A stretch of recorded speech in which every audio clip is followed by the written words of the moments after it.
Lipstick pistol. Imagine sipping coffee in a cafe, noticing a pretty face nearby. This alluring beauty takes out a lipstick from her purse, making you think she was retouching to ramp up the seduction levels. You hear a quick gunshot. Before you know it, you're saying hi to St. Peter outside the pearly gates. You just fell victim to a lipstick pistol. There's a good reason why this gadget is called the kiss of death. It's a simple yet deadly gun designed to look like any ordinary lipstick women carry around. It held one small bullet, and to fire it, you just twisted or pressed the bottom like you were about to touch up your lips. Except instead of a makeover, it delivered serious trouble. The lipstick gun was made for secret agents who needed to keep things on the down low. It was tiny, easy to hide, and could go unnoticed even in high security places. Female spies could carry it without anyone batting an eye, because every lady needs to carry around lipstick in case of an emergency smooching episode. But here's the catch: it could only shoot once, so you better aim like your life depended on it, because it probably did. It wasn't great for faraway targets, and reloading wasn't happening in a hurry. It was strictly for up-close, one-shot missions.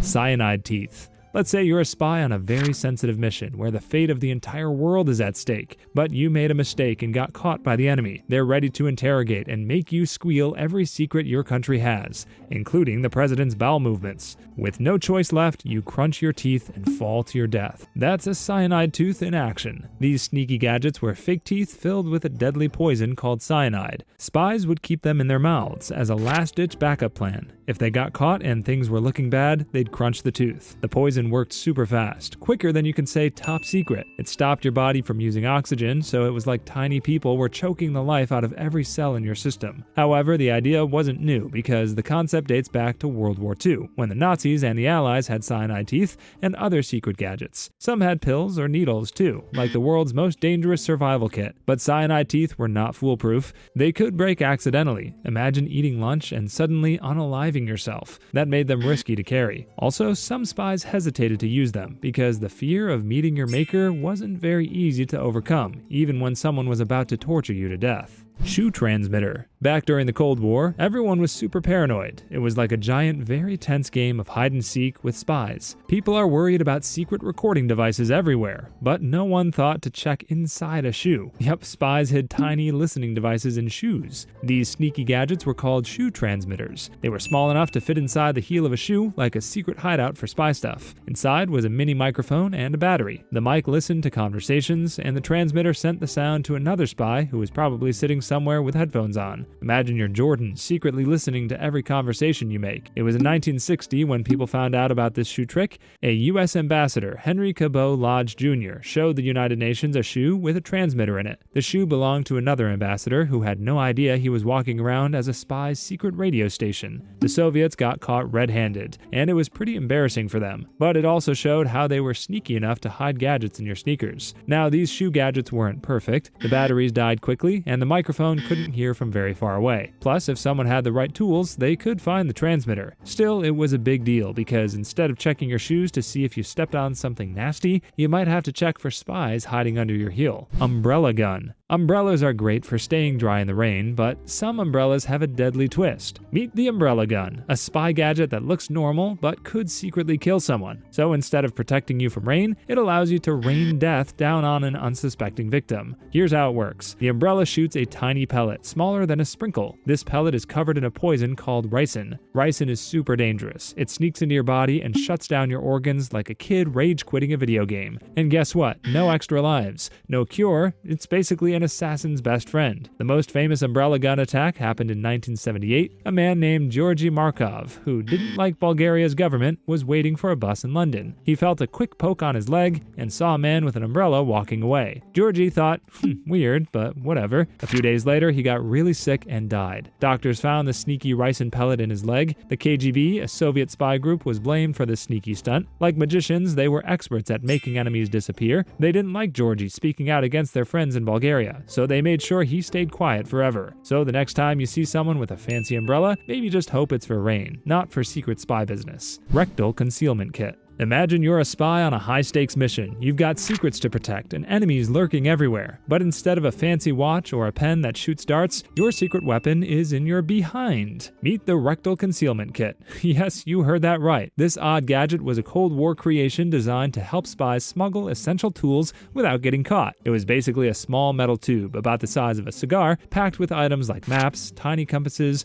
wire saws, or lockpicks. Those are all the essentials for escaping sticky situations, hiding in a place that can sometimes get sticky. The brilliance of the kit was its stealth. No one's going to check what's inside your anal cavity unless things get really awkward. It allowed spies to carry tools past searches, pat-downs, or even intense interrogation. But there was one big catch. Retrieving it was a private affair and not something you could do gracefully in front of a hostile guard. Imagine stripping down to get a tool in the middle of a tough situation. And maybe, instead of a tool, you find stool. But this kit wasn't a weapon or a gadget to show off during spy poker nights. It was all about survival and utility. Imagine needing to pick a lock to escape a prison, and your life-saving tool is in your rectum. Plus, training your rectum to comfortably fit a spy kit was tough work. It's not glamorous, but it got the job done. Exploding briefcase. Let's say you're a spy in enemy territory, carrying top-secret documents that could change the course of history. The enemy corners you in this high-stakes game of tag, but you're out of bullets, out of allies, and out of options. Your last resort was to pull out the exploding briefcase. This gadget was designed for one purpose: destruction. On the outside, it looked like an ordinary briefcase,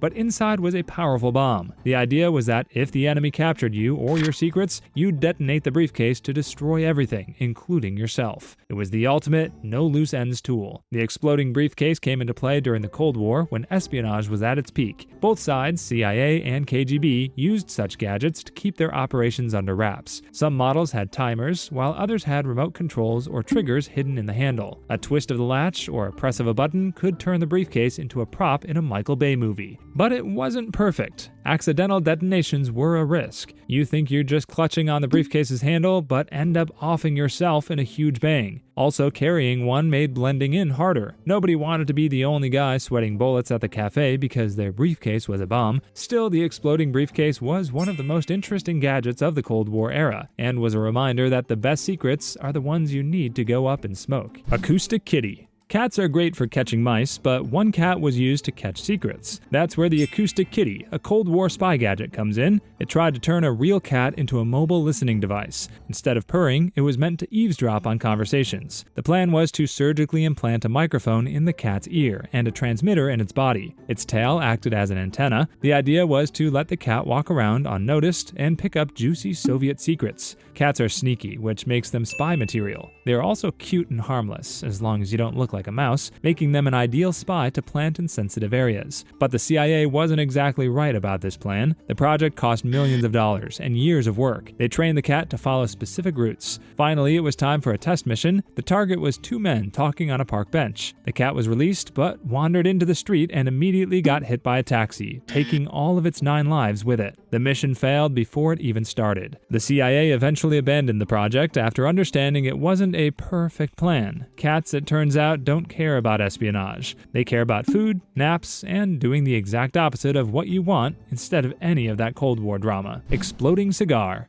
During the Cold War, the United States and Cuba weren't exactly best friends. Cuba, a tiny island close to the US, was buddying up with the Soviet Union, the US's big rival. This made the US nervous, so they wanted to stop Cuba's leader, Fidel Castro, from spreading communism. They decided to use something he loved: smoking cigars. This involved using an exploding cigar to assassinate Castro. The CIA made a cigar stuffed with explosives. It looked and smelled like the real deal, but as soon as someone lit it, boom! The explosion was supposed to take out Castro.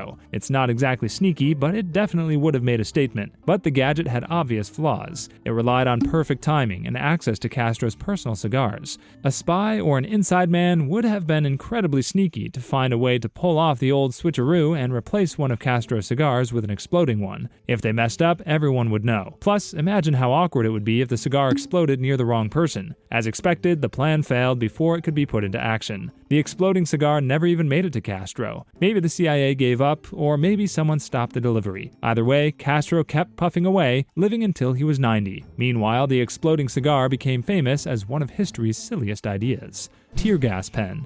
Imagine sitting at your desk when someone hands you a sleek pen. It looks like an ordinary tool for jotting down notes. A click later, chaos erupts. Your office is filled with gas, and everyone's scrambling. You've just encountered the tear gas pen. This gadget wasn't designed for writing heartfelt letters, it was for self-defense, especially for spies or secret agents. Instead of ink, it had a tiny tank of tear gas inside. Click the top and the tear gas shoots out, making everyone nearby cry, cough, and feel totally confused. The entire room turns into a theater drama club, but the crying part is real. This made the tear gas pen perfect for escaping a sticky situation. Obviously, the tear gas pen was created for spies, operatives, and anyone needing covert protection. It was small, discreet, and easily mistaken for a regular pen. You could take it anywhere without anyone suspecting it was anything other than a tool for writing grocery lists. In tight situations, it turned an everyday object into a powerful, non-lethal weapon that helped spies make a run for it. Unfortunately, the pen had one purpose, which was to surprise and incapacitate. The gas ran out quickly, and it worked best in small spaces like elevators or tiny rooms. If you used it outside, the gas would disappear faster than your homework excuses. Also, clicking it by accident was very possible. In such a case, you'd be the one crying, not your enemies. So while the tear gas pen wasn't exactly a fountain of creativity, it sure was terrific at causing confusion. Just don't try to use it during a pop quiz. Pigeon cameras. Let's say you're running a covert mission during World War I, but you're not using a fancy car or a high-tech satellite. Your spy camera is strapped to a pigeon. Yes, that very same bird that likes leaving poop on your car every morning. Pigeon cameras were tiny and lightweight, like little birdie backpacks. Spies would attach them to homing pigeons and send the birds flying over enemy areas. As the pigeons flapped along, the cameras clicked pictures all by themselves. No feathers were harmed in the making of this surveillance. The cameras were automatic. The film wasn't huge, but it captured enough to spy on enemy troop movements, secret bunkers, or anything else worth a peek. Back then, this was like having a flying smartphone. The Germans were the first to test these pigeon photographers. A guy named Julius Neubrauner invented the camera in 1907. He originally just wanted to track where his pigeons went, but he was shocked that his pigeons had a knack for espionage. The military quickly turned them into secret agents. Surprisingly, they were quite reliable because homing pigeons have an incredible sense of direction. They could fly home from miles away, even if their route wasn't on Google Maps. But it wasn't all smooth sailing. Enemy soldiers tried to shoot them down, thinking they were carrying secret messages. But the images these cameras captured weren't perfect. Some were blurry or looked like pigeon selfies. But when they worked, they gave spies a literal bird's eye view of the battlefield. CIA's Dragonfly Insectothopter. Dragonflies are cool insects, but what if one wasn't a real bug? Meet the CIA's Dragonfly Insectothopter, a spy gadget disguised as a dragonfly. It wasn't here to catch flies, but was here to catch secrets. The Dragonfly Insectothopter was a tiny drone, smaller than your hand. It looked like a dragonfly, but was really a robot with wings. A small engine helped it fly, and its wings flapped like the real thing. The CIA wanted it to fly to places people wouldn't notice, like open windows or secret meetings. And because almost everyone loves dragonflies, no one would swat it out of the air, unlike if it were a mosquito. Its job was sneaky. It carried a tiny microphone to listen in on top secret conversations. It could also sneak close to places humans couldn't go without looking suspicious. Imagine spilling all your secrets to your best friend without knowing that someone from the CIA now knows everything you've written in your diary. But the catch was that the Dragonfly Insectothopter had trouble flying in the wind. Strong gusts would blow it off course, like a paper airplane stuck in a storm. Instead of spying, it would end up stuck in a bush or flying into someone's face. That made it hard to use outside, which is where dragonflies usually hang out. So while it was a cool idea, it didn't work as well as the CIA had hoped. Keylogger USB. Imagine you're a sneaky spy on a mission to uncover secrets. You need to know what your target is typing without them catching on. You don't have a super cool invisibility cloak or mind-reading powers, but you do have a tiny gadget called the Keylogger USB. It's a small but powerful spy gadget that looks like an ordinary USB stick, but isn't there to copy someone's homework files. When plugged into a computer, the Keylogger USB secretly records every keystroke. This means it can capture passwords, emails, and other private information. It doesn't matter what the person is typing because it saves everything, letter by letter, without making a sound. This device acts like a secret diary of everything you type. The gadget works by sitting between the keyboard and the computer. It's like a spy sitting quietly in the shadows, just taking notes. You could plug it in during a quick moment when your target isn't looking, and they'd never notice. Later, when your mission is over, you take the USB, plug it into your own computer, and you've got all the data, like finding treasure at the end of a spy rainbow. The simplicity and stealth of the Keylogger USB make it a favorite favorite for sneaky operations, but there's a downside. If someone finds the USB, the spy's cover could be blown. Plus, many computers now use fancy security tricks like encrypted keyboards and two-factor authentication, which makes stealing info harder. Of course, most computer users aren't dumb enough not to notice a USB device sticking out of their computer. Tracking dust. Let's say you're a spy and your mission is to track an enemy without being seen. You can't follow them everywhere, but you still need to know where they go, like a stalker obsessed with a popular singer. That's where tracking dust comes in. This sneaky gadget is basically spy glitter with a high-tech twist. Tracking dust is made up of tiny particles so small they're almost invisible. These particles are sprayed onto a target, like a person's clothes, a car, or even a briefcase. The dust has a special chemical or electronic marker that can be picked up by a tracking device. Think of it like leaving behind a trail of breadcrumbs, but ones that only you can see. This gadget was developed during the Cold War when spies needed clever ways to follow people without getting caught. It worked well because the dust was super hard to notice and even harder to remove, like a clingy girlfriend not willing to give you any personal space. A little sprinkle could stick to the target for days, and it wouldn't wash off easily. However, tracking dust wasn't perfect. If the target figured out they were being tracked, they could throw off the spy by changing clothes or scrubbing the dust off. Also, spraying it onto someone without being noticed was tricky. Imagine trying to spray glitter on someone at a party without them realizing. The dust could even backfire on the spy. If they weren't careful, they might accidentally dust themselves or their tools. So instead of tracking someone else, you'd be walking around in circles tracking your shadow. Even worse, double agents or enemies could also use tracking dust to trick you into chasing the wrong person. Just like that one relationship that never worked out.